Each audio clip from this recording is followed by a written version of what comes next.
Ada tes pen ya, kita bilangnya ini tes pen ini untuk tes kekerasan. Di sini ada nomor-nomornya. Kalau 9 menggores sesuatu dan tidak bisa tergores, itu berarti kekerasannya 10. Nah, ini tes ini sebenarnya ini hanya kita pakai pada zaman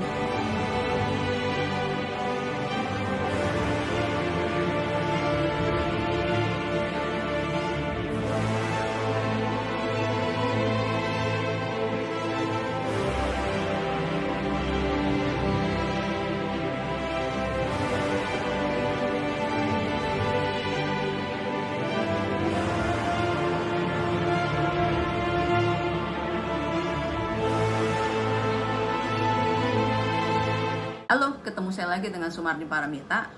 Berikut saya ingin memberi sharing sedikit tentang kekerasan pada batu permata menurut standar skala Mohs.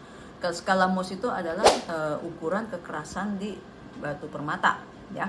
Jadi kekerasan nomor 1, jadi kita mulai dari kekerasannya mulai dari nomor 1 yang paling lunak sampai 10 yang paling keras. Jadi ini kerasnya di sini maksudnya tahan terhadap goresan ya, bukannya berarti dibanting nggak pecah, tapi cuma tahan terhadap goresan ya.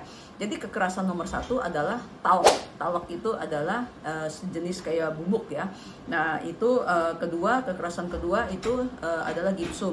Terus kekerasan ketiga adalah calcite, keempat fluoride, kelima itu apatite ya, keenam orthoclase ya, ketujuh itu ada quartz, ke-8 ada topaz, 9 korundum, dan yang tertahan goresan yang paling tahan adalah berlian, yaitu 10 kekerasannya. Nah, di sini bisa dilihat ini ada tes pen ya, kita bilangnya ini tes pen ini untuk tes kekerasan. Di sini ada nomor-nomornya, misalkan nomor kekerasan nomor 5, nomor 6, nomor 7, nomor 8 dan nomor 9 ya. Di sini ada beberapa. Jadi ini sebenarnya pada zaman dulu ini ada tes yang namanya tes kekerasan, yaitu batunya digores ya. Apabila kekerasan yang lebih tinggi bisa ngegores yang lebih rendah, berarti itu kekerasannya ya, misalkan ambil contoh, saya ambil 5 kekerasan nomor 5 bisa menggores.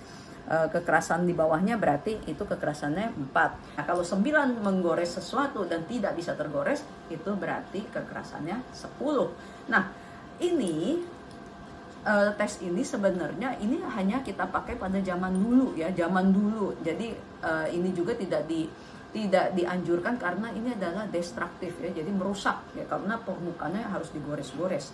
Nah, jadi untuk sekarang ini kita banyak tes yang lebih friendly ya. Friendly itu dalam arti lebih tidak merusak, seperti tes refractive index itu yang lebih akurat. Misalkan kekerasan di safir misalkan 9, di refractive index 1,76 dan 1,77. Dan kalau misalkan itu kan kekerasan 9, kalau di topaz kan kekerasannya ya sekitaran ya boleh kita bilang 8 ya. Ya itu kan kita nggak tahu kekerasan yang 8 itu banyak sekali batunya.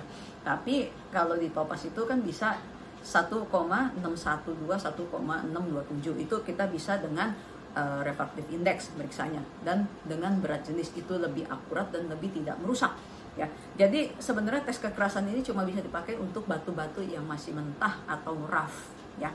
Nah, contohnya misalkan kalau talok itu kekerasan yang paling rendah nomor 1 itu bisa digores dengan kuku jari ya.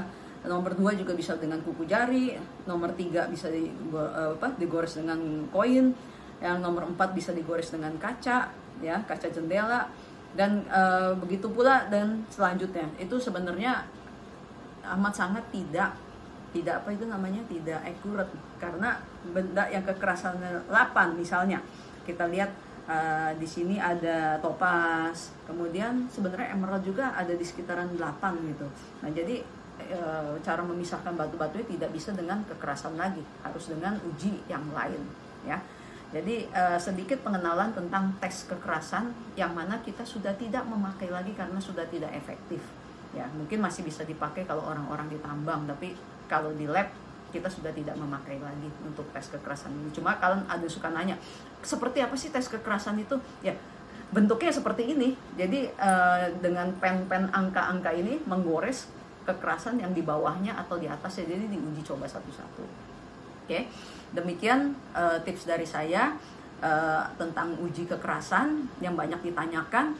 Dan apabila ada ingin konten-konten yang ingin dibahas, tolong masukkan di komen berikut ini ya. Sampai jumpa, jangan lupa subscribe. Terima kasih.